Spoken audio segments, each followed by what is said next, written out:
The Wind in the Willows, Chapter 8, Toad's Adventures.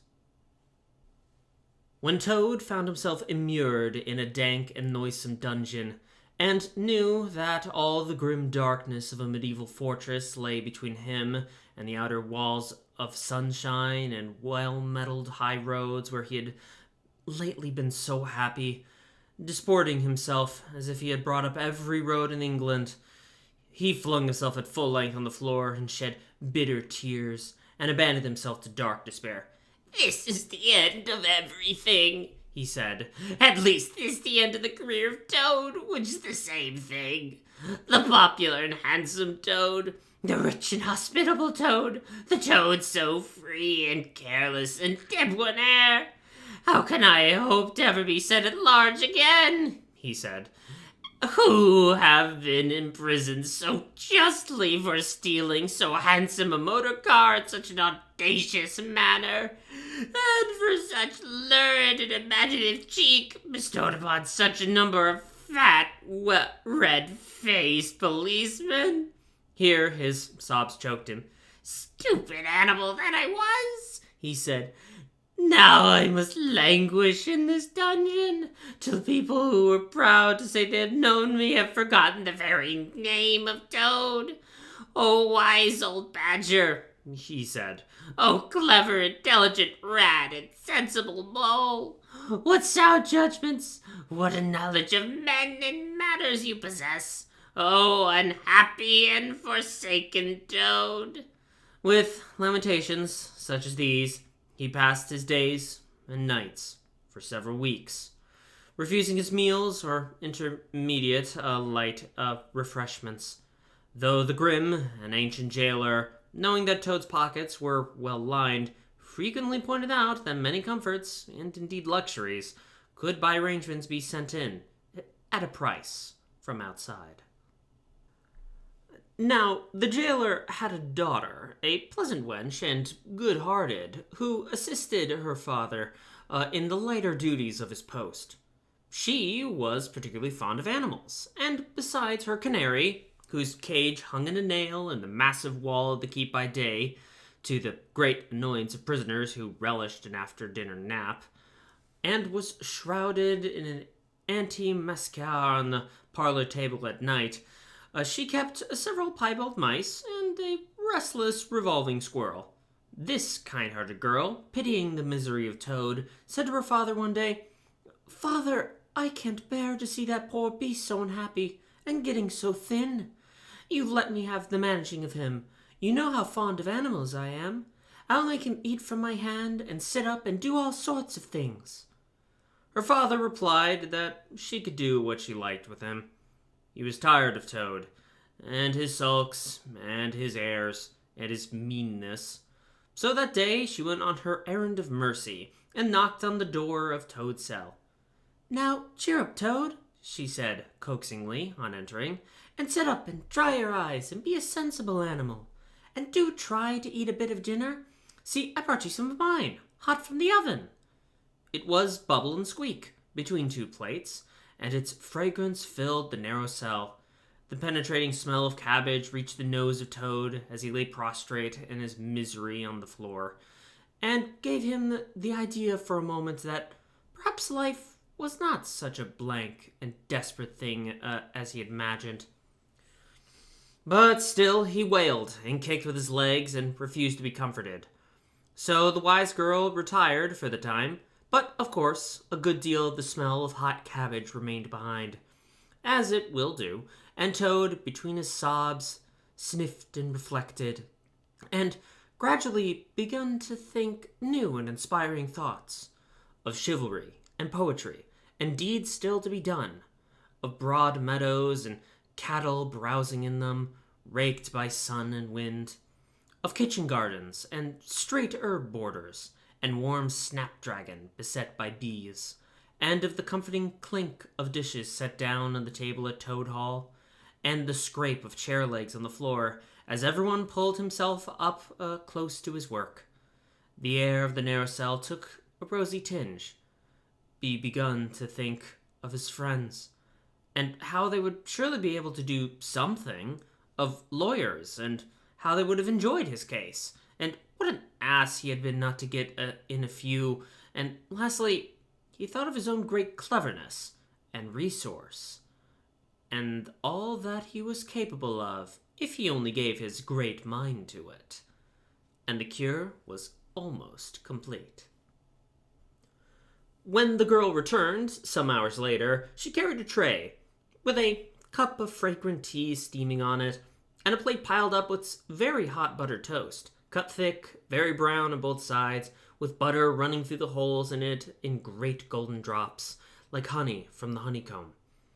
The smell of that buttered toast simply talked to Toad, and with no uncertain voice, talked of warm kitchens, of breakfasts on bright frosty mornings, of cozy parlor firesides on winter evenings, when one's ramble was over and slippered feet were propped on the fender, of the purring of contented cats and the twitter of sleeping canaries. Toad sat up on end once more, dried his eyes, sipped his tea and munched his toast, and soon began talking freely about himself, and the house he lived in, and his doings there, and how important he was, and what a lot his friends thought of him. The jailer's daughter saw that the topic was doing him as much good as the tea, and indeed it was, and encouraged him to go on. "Tell me about Toad Hall," said she. "It sounds beautiful." Toad Hall, said the Toad proudly, is an eligible and self-contained gentleman's residence. Very unique, dating in part from the 14th century, but replete in every modern convenience. Up-to-date sanitation, 5 minutes from church, post office, and golf links. Suitable for... Bless the animal, said the girl, laughing. "I don't want to take it. Tell me something real about it. But first, wait till I fetch you some more tea and toast."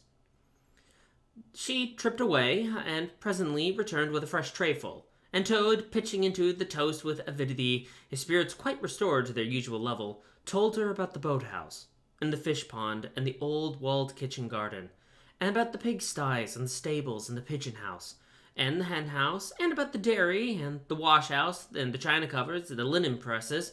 She liked that bit, especially.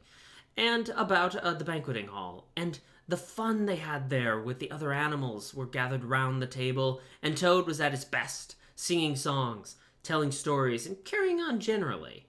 Then she wanted to know about his animal friends, and was very interested in all he had to tell her about them, and how they lived, and what they did to pass their time. Of course, she did not say she was fond of animals as pets, because she had the sense to see that Toad would be extremely offended. When she said goodnight, having filled his water jug and shaken up his straw for him, Toad was very much the same sanguine, self-satisfied animal that he had been of old.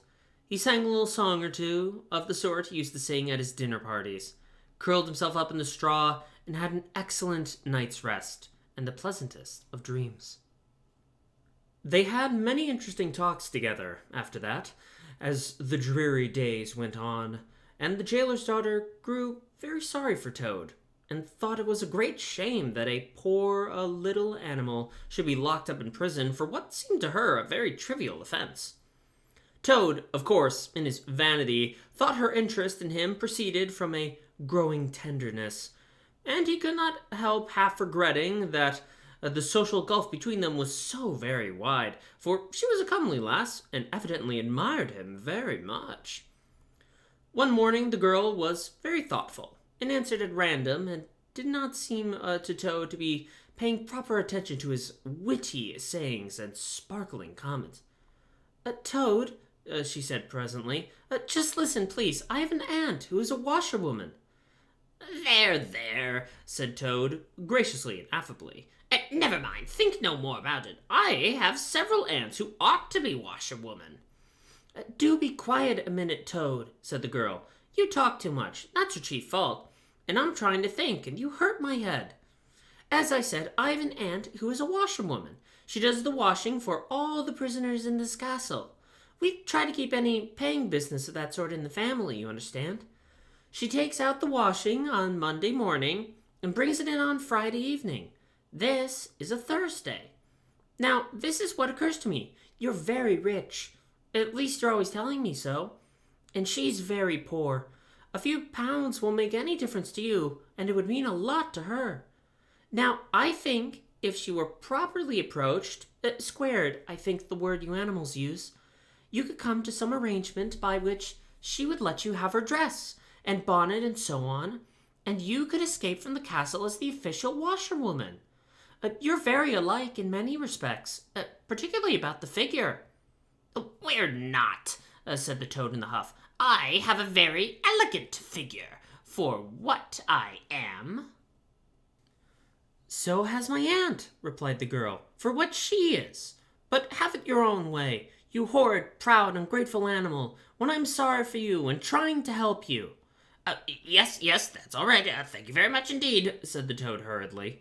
But look here, you wouldn't surely have Mr. Toad of Toad Hall going about the country disguised as a washerwoman.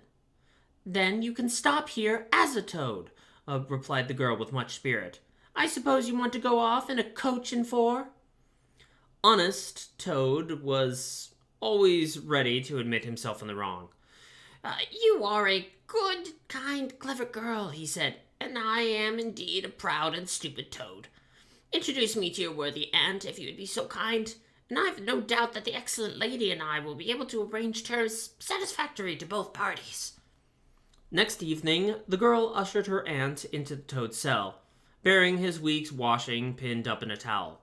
The old lady had been prepared beforehand for the interview, and the sight of certain gold sovereigns that the toad had thoughtfully placed on the table in full view practically compelled the matter, and left little further to discuss.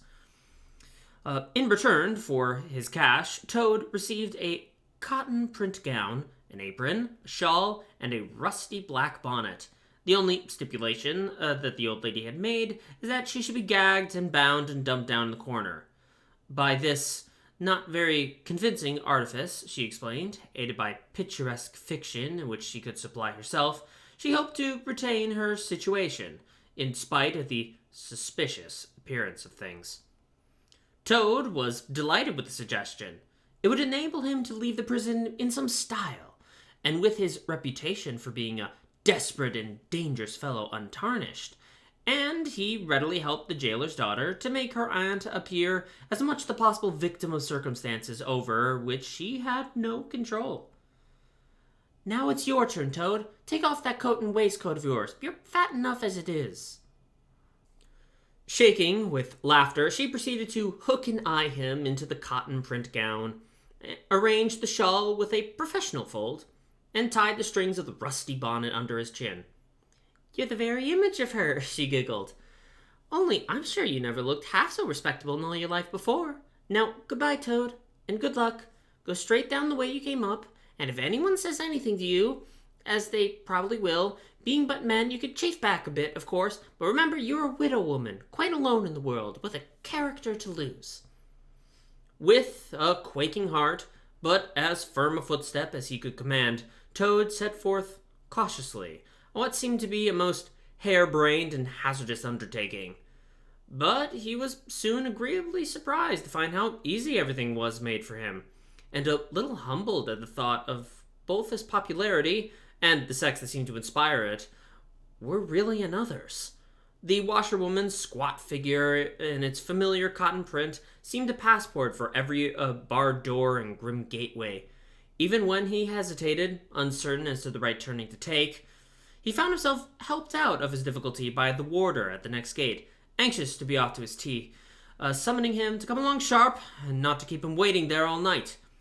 The chaff and the humorous sallies to which he was subjected, and to which, of course, he had provided prompt and effective reply, formed, indeed, his chief danger. For Toad was an animal with a strong sense of his own dignity, and the chaff was mostly, he thought, poor and clumsy, and the humor of the sallies entirely lacking. However, he kept his temper, though with great difficulty, suited his retorts to his company and his supposed character, and did his best not to overstep the limits of good taste. It seemed hours before he crossed the last courtyard. rejected the pressing invitations from the last guard's room, and dodged the outspread arms of the last warder, pleading with simulated passion for just one farewell embrace. But at last he heard the wicket gate in the great outer door click behind him, felt the fresh air of the outer world upon his anxious brow, and knew that he was free. Dizzy with the easy success of his daring exploit, he walked quickly towards the lights of the town, not knowing in the least what he should do next, only certain of one thing, that he must remove himself as quickly as possible from the neighborhood where the lady he was forced to represent was so well known and so popular a character. As he walked along, considering, his attention was caught by some red and green lights a little way off, to one side of the town, and the sound of the puffing and snorting of engines and the banging of shunted trucks fell on his ear. "Ah," he thought, "this is a piece of luck. A railway station is the thing I want most in the whole world at the moment. And what's more, I needn't go through the town to get it, and shan't have to support this humiliating character by repartees which, though thoroughly effective, do not assist in one's sense of self-respect." He made his way to the station accordingly, consulted a timetable, and found that a train, bound more or less in the direction of his home, was due to start in half an hour. "More luck," said Toad, his spirits rising rapidly, and went off to the booking office to buy a ticket. He gave the name of the station that he knew to be nearest to the village of which Toad Hall was the principal feature, and mechanically put his fingers, in search of the necessary money, where his waistcoat pocket should have been. But here the cotton gown, which had nobly stood by him so far, and which he had basely forgotten, intervened and frustrated his efforts.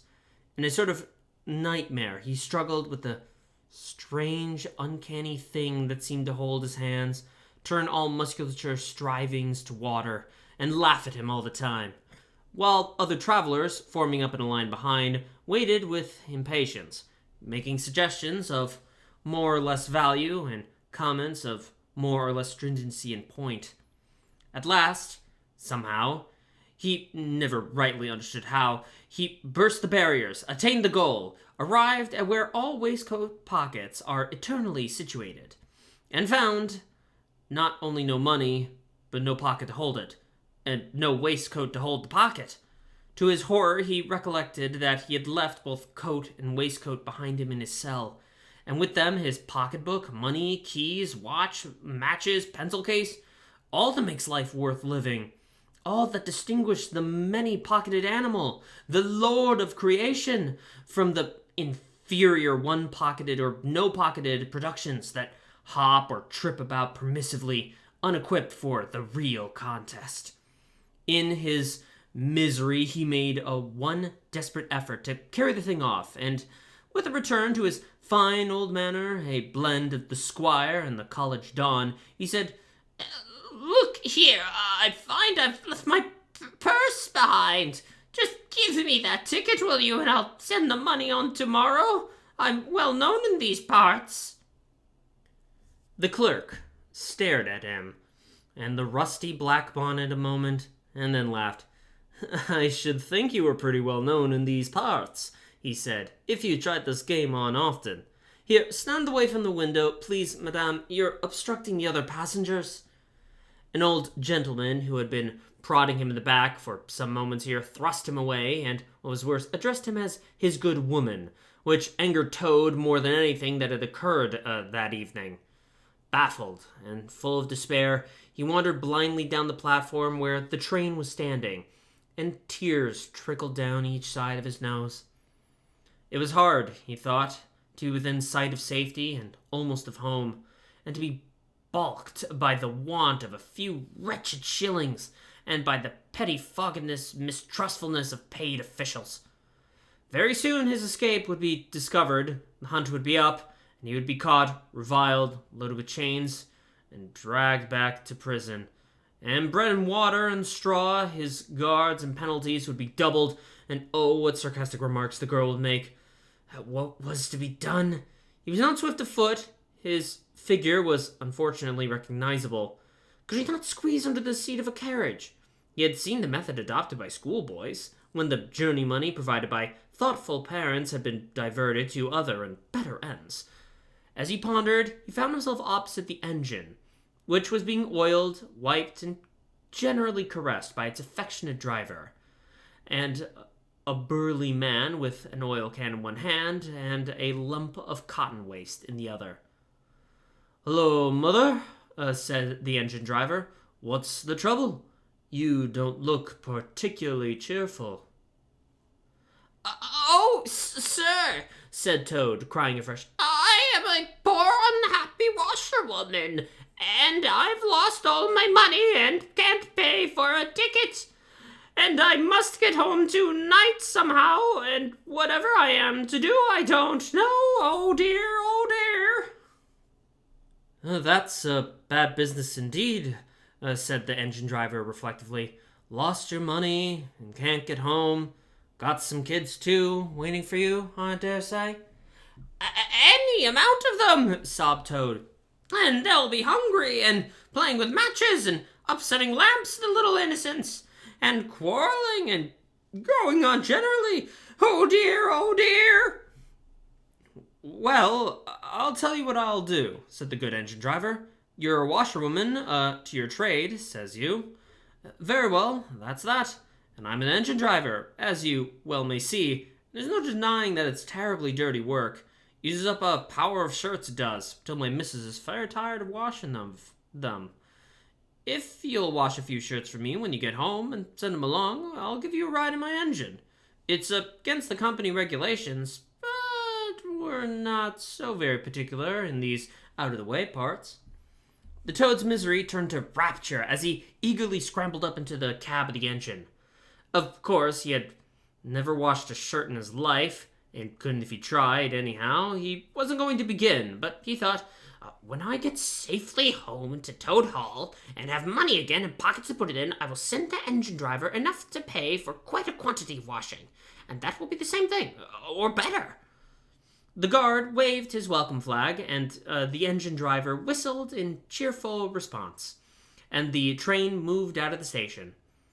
As the speed increased, and the Toad could see on either side of him real fields, and trees, and hedges, and cows, and horses, all flying past him, as he thought how every minute was bringing him nearer to Toad Hall, and sympathetic friends, and money to chink in his pocket, and a soft bed to sleep in, and good things to eat, and praise and admiration at the recital of his adventures and his surpassing cleverness, he began to skip up and down and shout and sing snatches of song, to the great astonishment of the engine driver, who had come across washerwomen before at long intervals, but never one at all like this.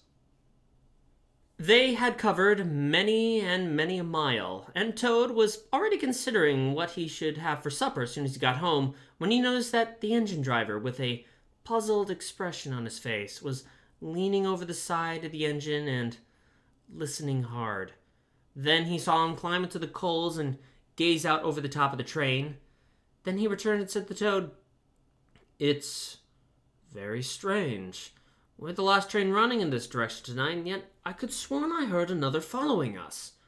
Toad ceased his frivolous antics at once. He became grave and depressed, and a dull pain in the lower part of his spine, communicating itself to his legs, made him want to sit down and try desperately not to think of all the possibilities. By the time the moon was shining brightly, and the engine driver, steadying himself on the coal, could command a view of the line behind them for a long distance. Presently he called out, "I can see it clearly now. It is an engine on our rails, coming along at a great pace. Looks as if we were being pursued." The miserable Toad, crouching in the coal dust, tried hard to think of something to do, with dismal want of success. "Oh, they're gaining on us fast," cried the engine driver.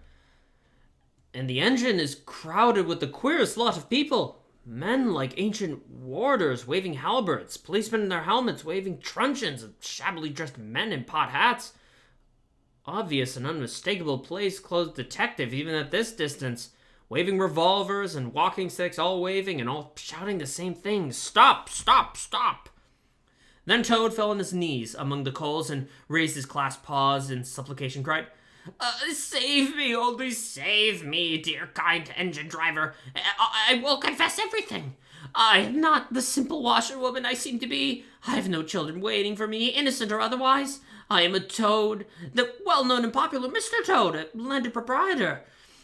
And I have just escaped, by my great daring and cleverness, from a loathsome dungeon into which my enemies had flung me. And if those fellows on the engine recapture me, it will be chains and bread and water and straw and misery once more for poor, unhappy, innocent Toad. The engine driver looked down upon him very sternly and said, Now, tell the truth. What were you put in prison for? It was nothing very much, said poor Toad, coloring deeply. I only borrowed a motor car while the owners were at lunch. They had no need of it at the time. I didn't mean to steal it, really, but people, especially magistrates, take such harsh views of thoughtlessness and high-spirited actions. The engine driver looked very grave and said, I fear that you have been indeed a wicked Toad, and by rights I ought to give you up to offended justice. But you are evidently in sore trouble and distress, so I will not desert you.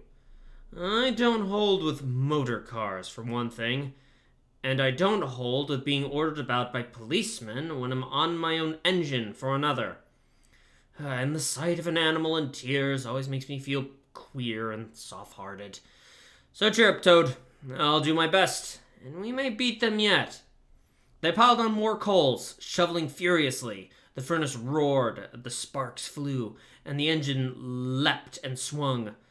But still their pursuers slowly gained. The engine driver, with a sigh, wiped his brow with a handful of cotton waste and said, I'm afraid it's no good, Toad. You see, they're running light, and they have the better engine.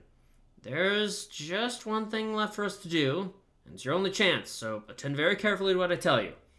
A short way ahead of us is a long tunnel.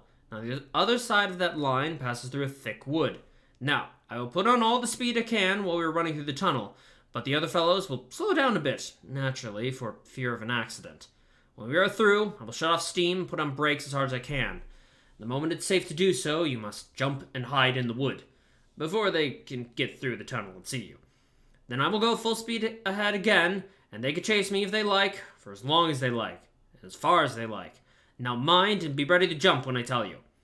They piled on more coals, and the train shot into the tunnel. The engine rushed and roared and rattled, till at last they shot out the other end into fresh air and the peaceful moonlight, and saw the wood lying dark and helpful on either side of the line.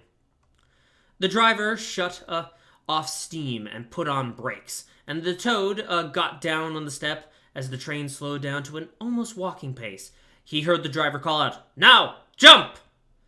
Toad jumped, rolled down a short embankment, picked himself up, unhurt, scrambled into the wood, and hid. Peeping out, he saw his train get up speed again and disappear at the great pace. Then, out of the tunnel, burst the pursuing engine, roaring and whistling, her motley crew, waving their various weapons and shouting, Stop! Stop! Stop! When they were past, the Toad had a hearty laugh, for the first time since he was thrown into prison. But he soon stopped laughing when he came to consider that it was now very late and dark and cold, and he was in an unknown wood with no money and no chance of supper, and still far from friends and home, and the dead silence of everything, after the roar and rattle of the train, was something of a shock. He dared not leave the shelter of the trees, so he struck into the wood, with the idea of leaving the railway as far as possible behind him. After so many weeks within walls, he found the wood strange and unfriendly and inclined, he thought, to make fun of him. Night jars, sounding their mechanical rattle, made him think that the wood was full of searching warders closing in on him. An owl, swooping noiselessly over him, brushed his shoulder with its wing, making him jump with the horrid certainty that it was a hand, and then flitted off, moth-like, laughing its low hoo hoo hoo, which the toad thought was in very poor taste. Once he met a fox, who stopped, looked him up and down in a sarcastic sort of way, and said, "Hello, washerwoman. Half a pair of socks and a pillowcase short this week. Mind it doesn't occur again," and swaggered off, sniggering.